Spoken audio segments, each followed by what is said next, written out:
پہنچ گئے تو انہوں نے سب سے پہلے بنگال پر اپنی نیت کو خراب کیا. وہیں پر پہنچے تھے. وہاں پر تھے اس وقت جو حکومت کرتے تھے نواب سراج الدولہ. ان کی جو بھی فوج تھی لیکن وہ ہتھیار سے لیس نہیں تھی. انگریز بڑے ہتھیار سے لیس اور بہت زیادہ انہوں نے فوج کو بلا رکھی تھی. سب سے پہلے انہوں نے نواب سراج الدولہ کی حکومت پر اور ان کی افواج پر انہوں نے نیت خراب کی اور انہوں نے حملہ آور ہوا. اور حملہ آور ہونے کے بعد نواب سراج الدولہ کی وہ فوج نہیں تھی جو ان کی نبرد آزمائی اور ان کی مکاریوں اور ان کی عیاریوں اور ان کے ہتھیار کے ساتھ وہ مقابلہ کرتے. وہاں پر انہوں نے ہتھیار ڈال دیے اور نواب سراج الدولہ کو شہید کر دیا گیا. اب اس کے بعد وہ آگے بڑھے.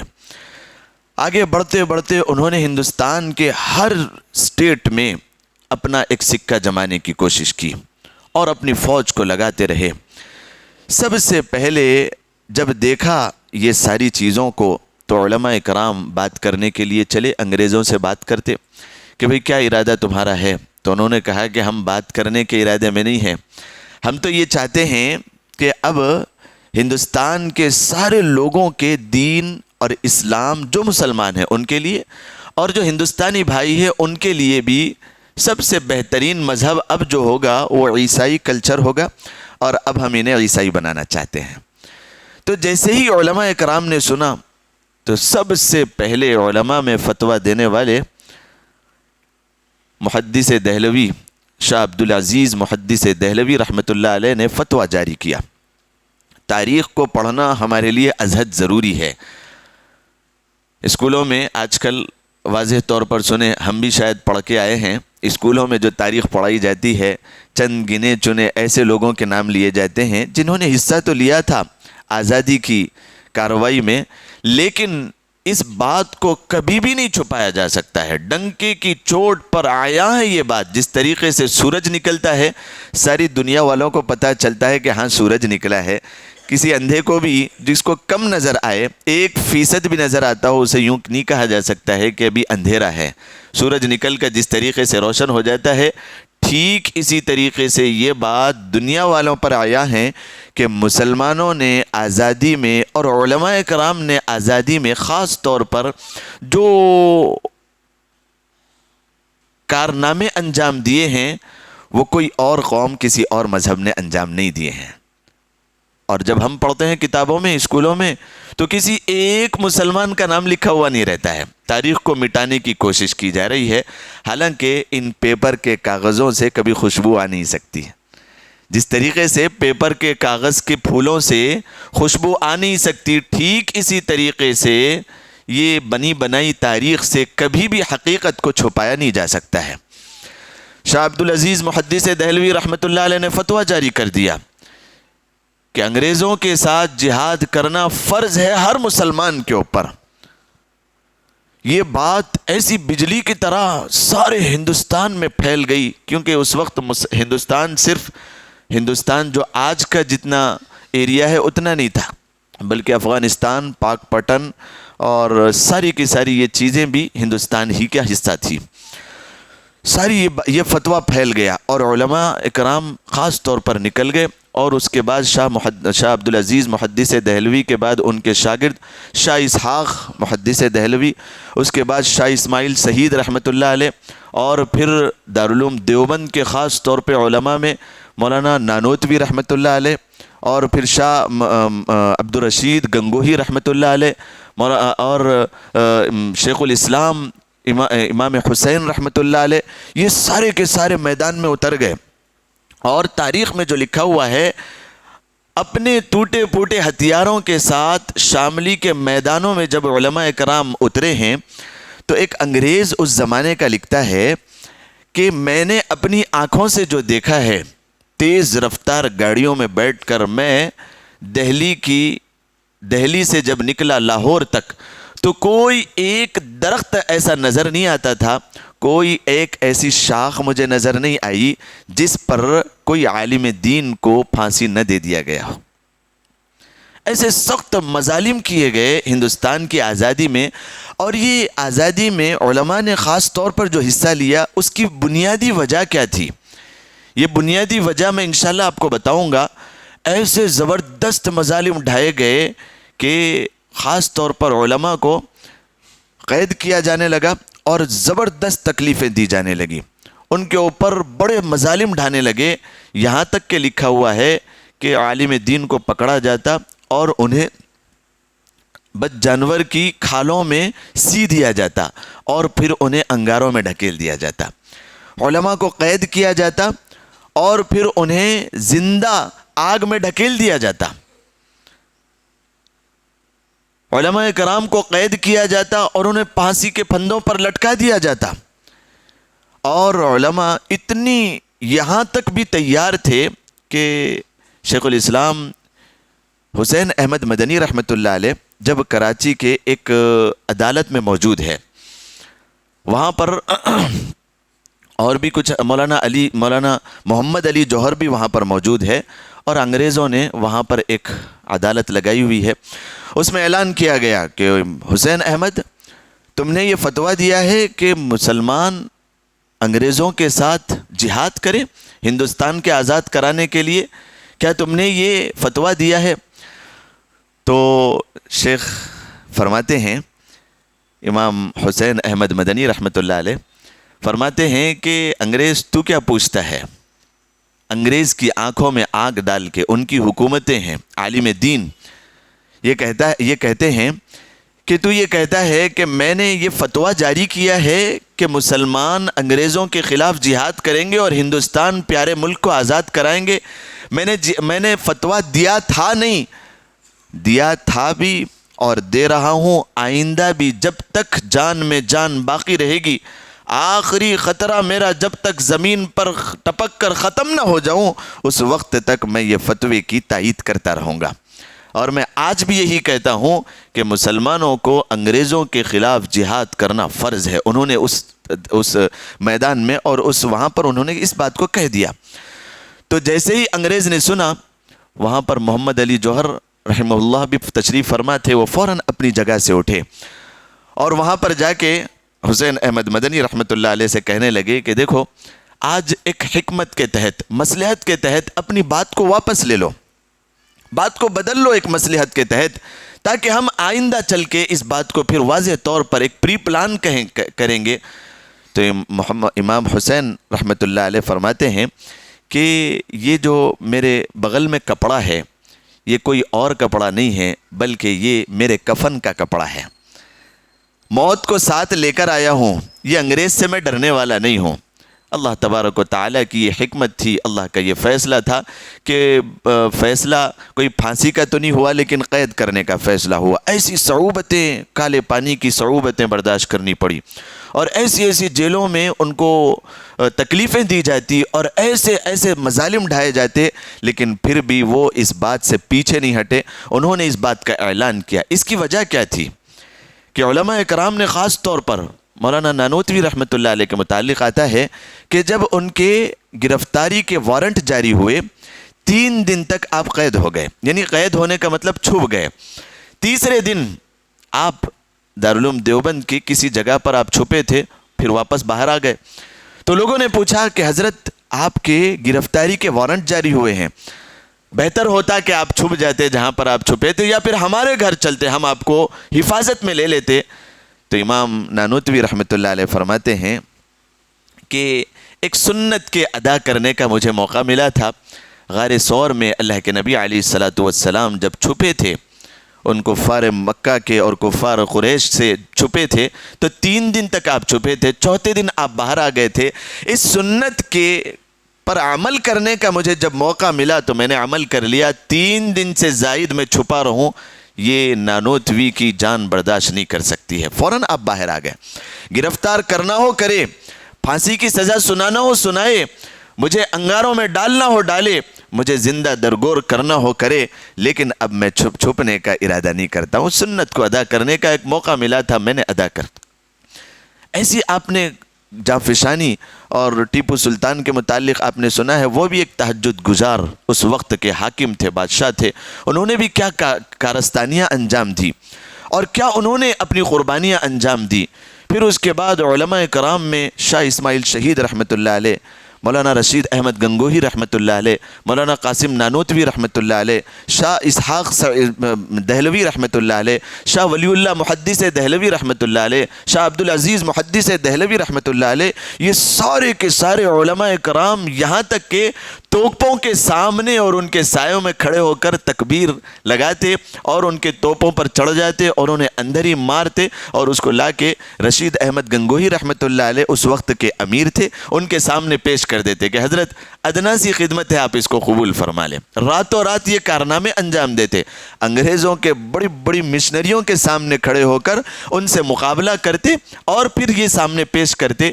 اس کی بنیادی وجہ جو تھی وہ میں آج آپ کو بتاتا ہوں، اور حالات حاضرہ پر بھی ہم کچھ بات کر لیتے ہیں کہ بنیادی وجہ اس کی جو تھی، علماء دیوبند نے اس بات کو دیکھا کہ یہ انگریز صرف اور صرف ہندوستان کے سونے چاندی ہیرے جواہرات کے اوپر قابض ہونا نہیں چاہتا ہے. یہ انگریز یہاں کے مسلمانوں سے ان کے ایمان اور ان کے دین کو بھی چھیننا چاہتا ہے.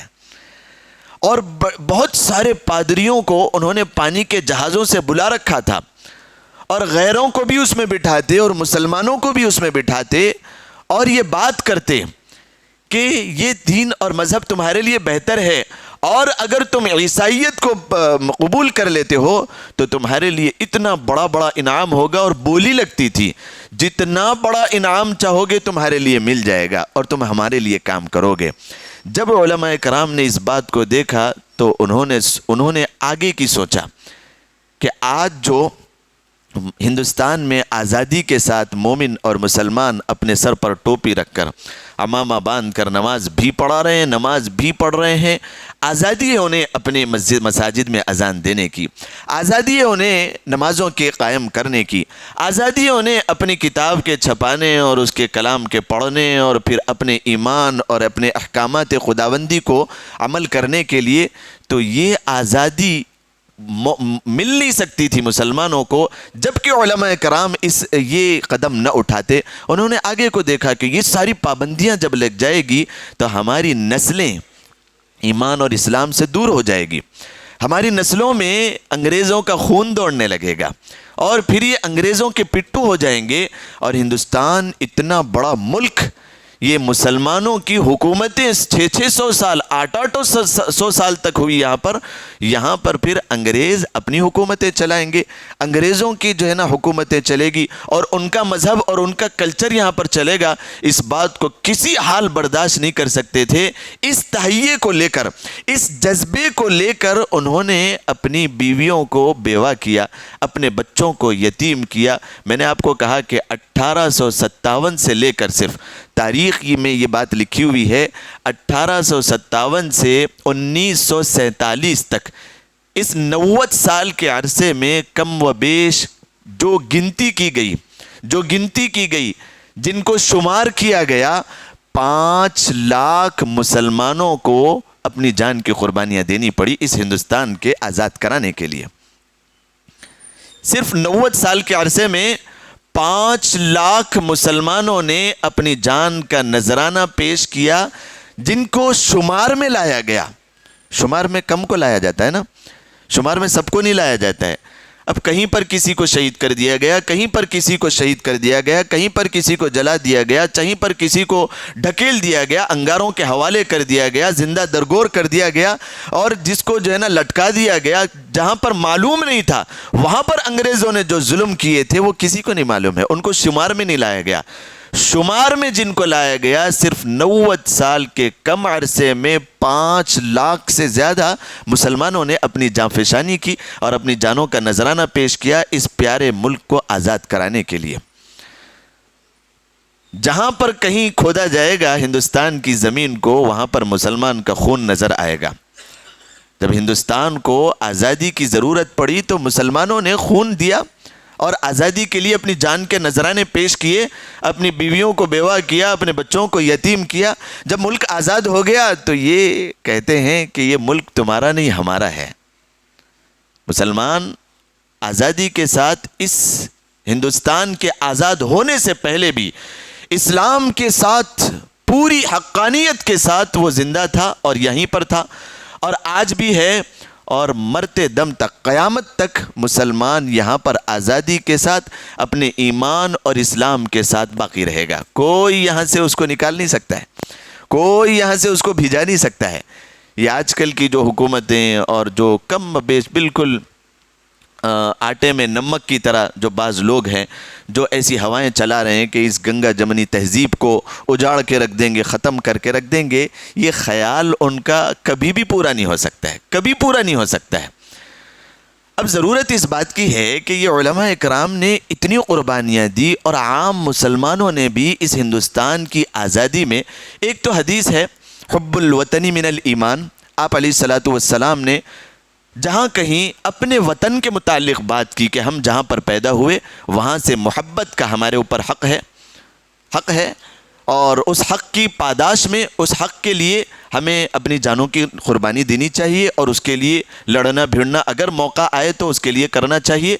باقی اس کی محبت اپنے دلوں میں ہمیشہ ہونی چاہیے۔ یہ وجہ تھی۔ دوسری وجہ یہ تھی جو میں نے آپ کے سامنے بتائی کہ انگریز یہ چاہتے تھے کہ اسلام کو یہاں سے ختم کر دیا جائے، مسلمانوں کو اپنا غلام بنا دیا جائے، تو انہوں نے اتنی قربانیاں پیش کی۔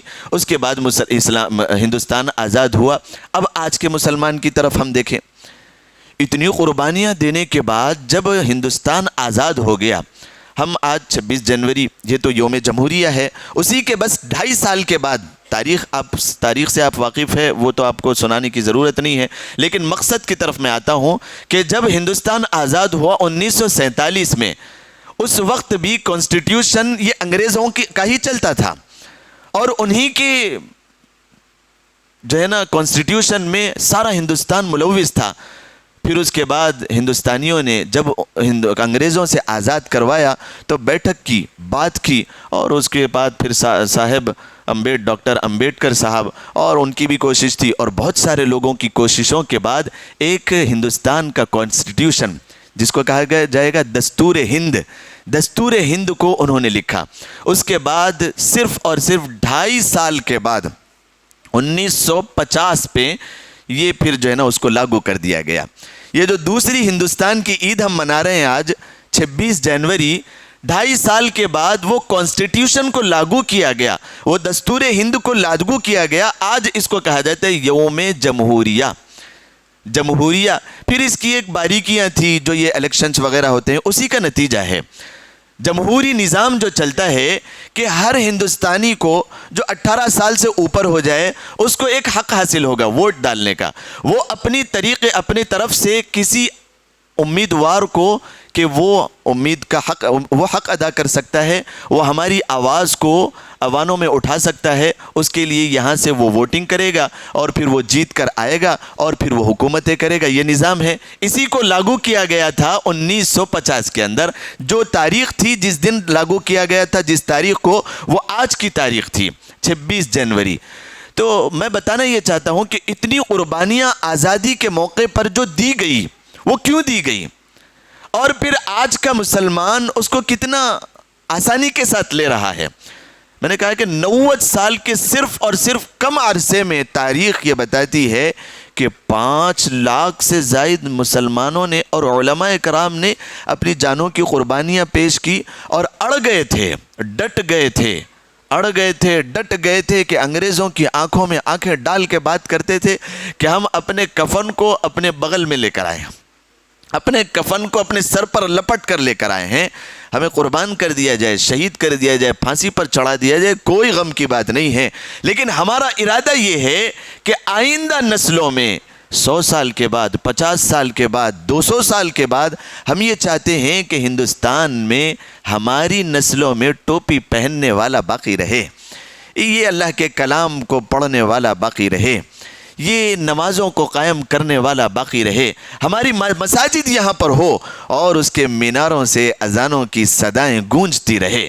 اپنے ایمان کی فکر کرنے والے یہاں پر باقی رہے. اس وجہ سے انہوں نے ساری چیزوں کو قربان کر دیا, اپنے آپ کو قربان کر دیا. اور میں نے آپ کو بتایا نا, تاریخ یہ پڑھنے کی ہے, اپنے بچوں کو بتانے کی ہے کہ اسکولوں میں جو کتابوں میں تاریخ پڑھائی جا رہی ہے, چاہے وہ ہندی میں ہو, سائنس میں ہو, یا پھر جنرل نالج میں ہو, وہ بچوں کو پڑھائی جاتی ہے. ماں باپ کے پاس وقت نہیں ہے کہ وہ اپنے ایمان اور اسلام کی بھی تاریخ بتائیں, اور مسلمانوں کی بھی تاریخ بتائیں, اور ہندوستان کی بھی تاریخ بتائیں. اس کی فرصت نہیں ہے ہمارے پاس. حالانکہ بتائی جانی چاہیے. جو اسکول میں پڑھ کے آگے تاریخ, وہ اصل نہیں ہے تاریخ.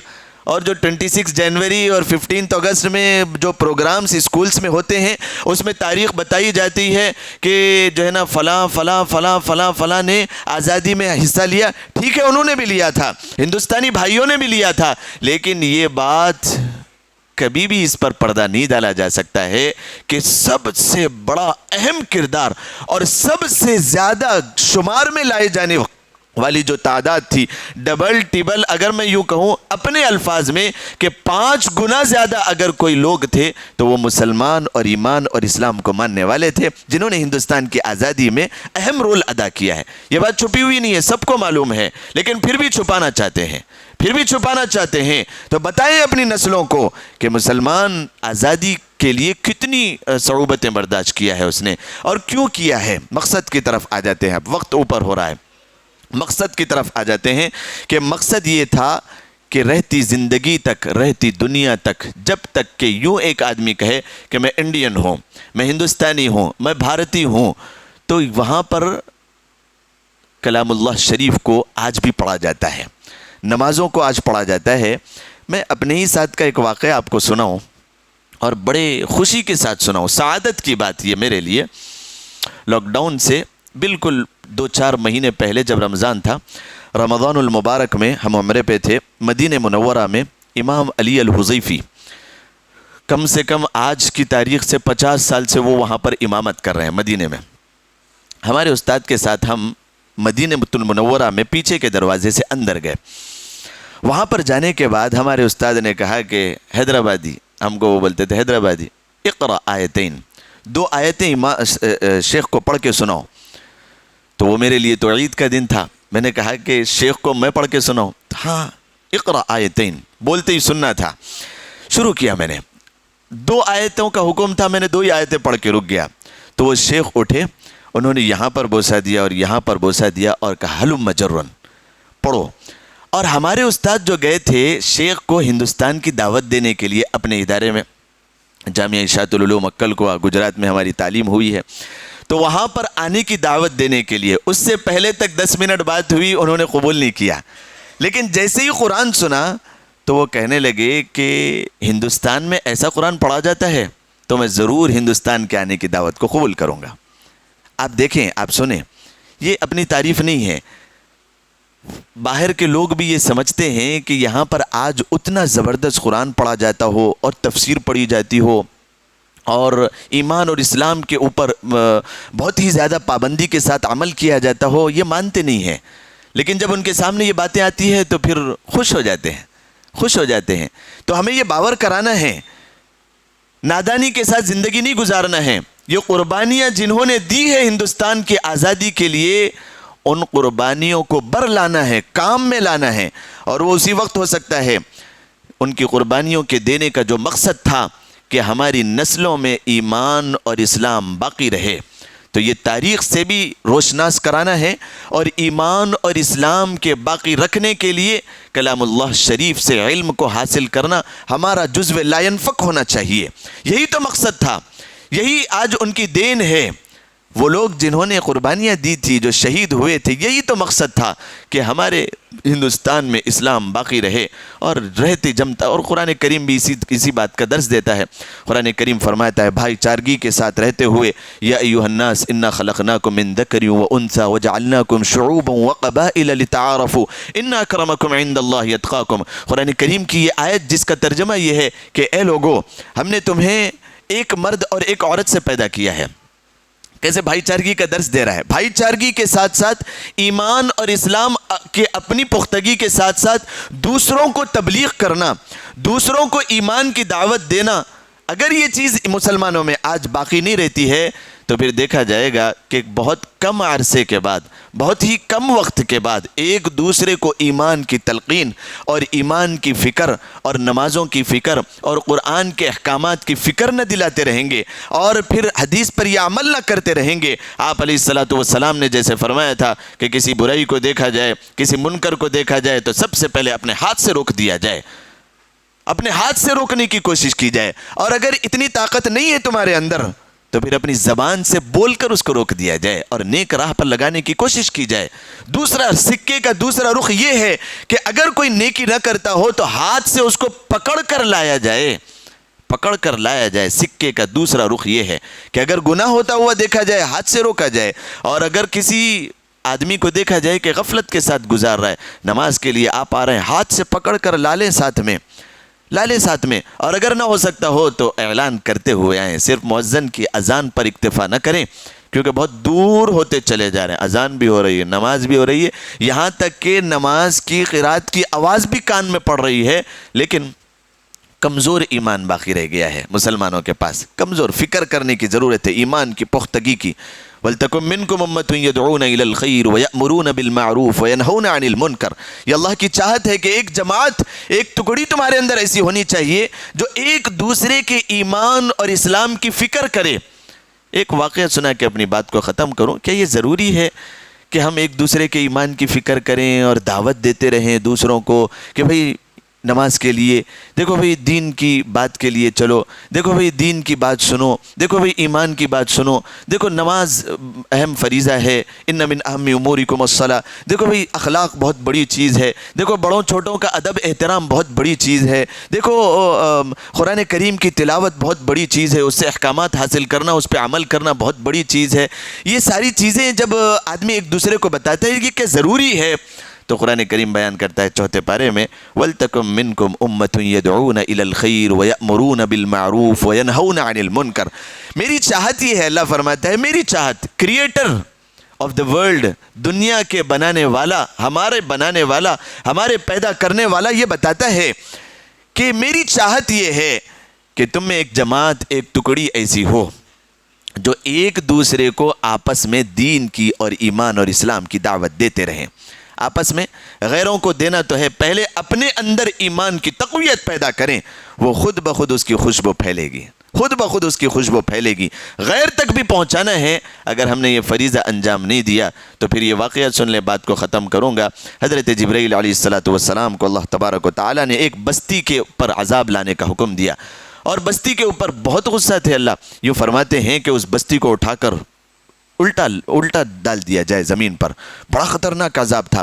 تو حضرت جبرائیل علیہ الصلوۃ والسلام نے اللہ سے کہا دنیا میں آ کر دیکھے ایک آدمی، ایک اللہ کا ولی بیٹھا ہوا عبادتیں کر رہا ہے۔ تو انہوں نے کہا کہ یا اللہ میں نے دیکھا ہے کہ ایک آدمی بیٹھا ہوا ہے، کیا میں اس کو اس بستی سے نکال دوں اور پھر اس بستی کو الٹا کر دوں؟ تو اللہ تبارک و تعالیٰ نے کہا کہ نہیں جبرائیل، جاؤ پوری بستی کو اٹھاؤ اور اس اکیلے آدمی پر ڈال دو۔ وجہ یہ تھی کہ ایک آدمی عبادتیں کر رہا ہے زندگی بھر صرف اپنے لیے، اپنا اکیلے، یہ ایمان اور اسلام کا منشا نہیں ہے۔ قرآن کریم کو آپ پڑھ کر دیکھیں، یہ منشا نہیں ہے۔ خود اپنے اندر بھی ایمان کی فکر کریں اور اصلاح کی فکر کریں، دوسروں تک وہ خوشبو کو پہنچائے، یہ ہے اسلام اور ایمان، یہ ہے حقانیت ہماری۔